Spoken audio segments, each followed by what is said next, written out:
Jobless claims were up today.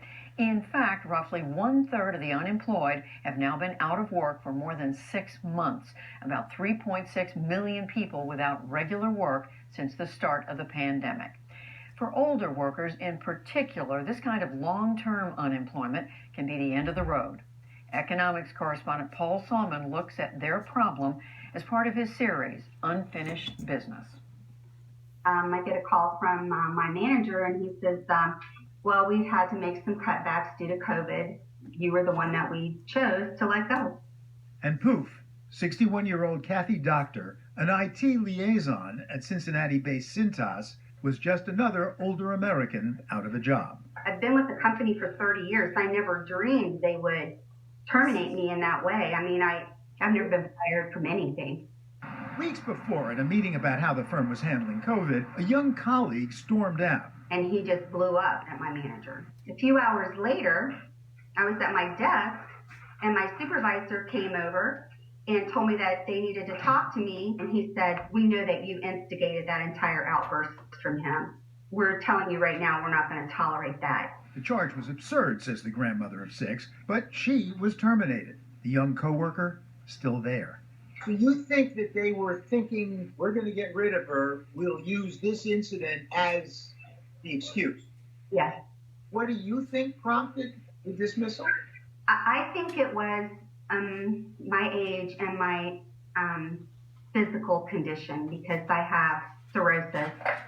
That puts Doctor at higher risk of severe illness from COVID-19. Kathy's situation is not unusual. Not at Cintas, says attorney Catherine Daughtry-Neff, nor at lots of firms these days. They are using COVID-19 and the economy as an excuse to create layoffs. You ask a company, that could be because the long-term or older workers tend to earn more. They may also be trying to avoid additional expenses with insurance premiums going up if they have an older workforce who could be subject to more difficult problems with COVID.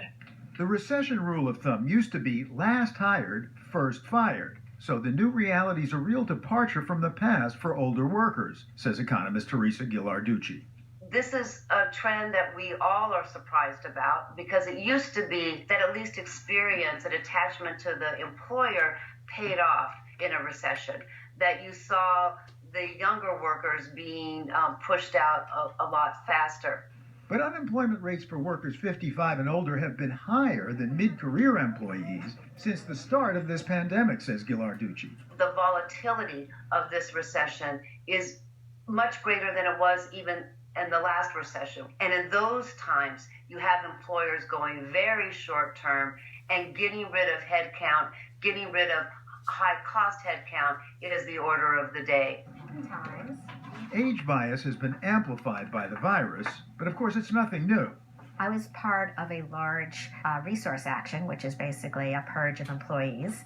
Marjorie Madfis, then 57, was a digital marketing strategist at IBM. We brought them into the world of Twitter, into Pinterest, and kept sort of pushing forward IBM. So you're in the right place at the right time with the right skills. Yes, I was. Yes, the rest of my team was. But in 2013, most of Madfis's team was shown the door, as were 6,000 others at IBM. The majority of people who were let go are people who are over 50. Come on, Mason, bring me the ball. 61-year-old Ed Miyoshi had joined IBM right out of college. It was always the young guy, and then suddenly I wasn't anymore. In 2016, Miyoshi worked in a unit that ran computer systems for other firms. I had been a high performer for many years, so my salary was at the top of the grid. My benefits were higher than most people's. I was old enough to still qualify for the old IBM pension plan. How can you be a young, hip company working on all these newfangled things and having a lot of people with gray hair running around doing it? First, the other members of his team, all older, were ousted, and then... I'm on my 35th service anniversary, and I get a call from my manager.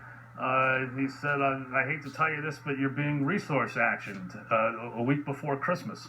Really? Yes. What was interesting, though, was I was hired to do that exact same job as a contractor after I was laid off from IBM. Were you getting paid anywhere near the same amount? The first year I worked as a contractor, I made $20,000 less. The next year, Miyoshi made $40,000 a year less, but he stuck with it until last year. One day I come into the office and you're done. You have to go. We're talking about tens and tens of thousands of people. Journalist Peter Goslin says age bias at IBM was widespread. Basically, 86% of all the people that IBM laid off in the last 5 years have been older workers. Older meaning older than 50. Yeah.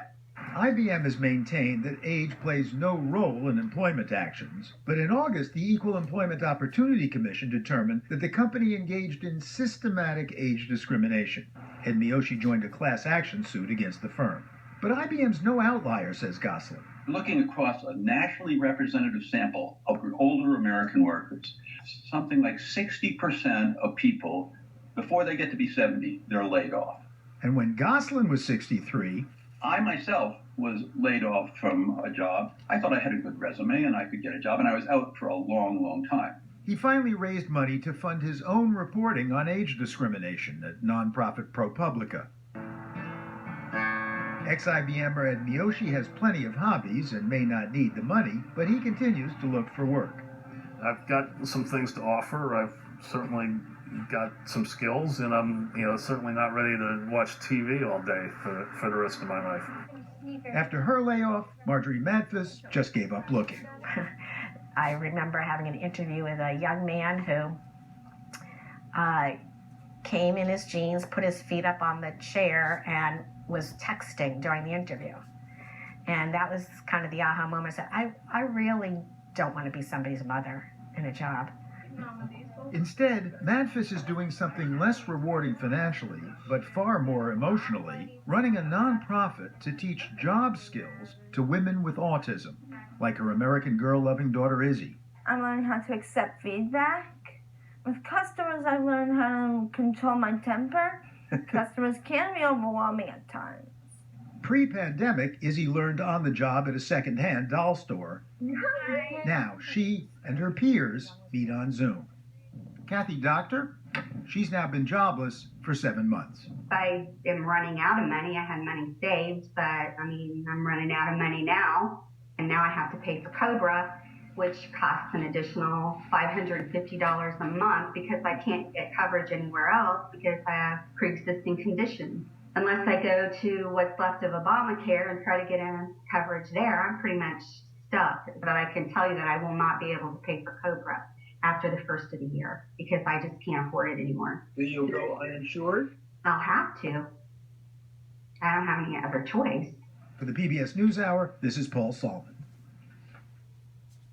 Sobering story to make us all think. Thank you, Paul.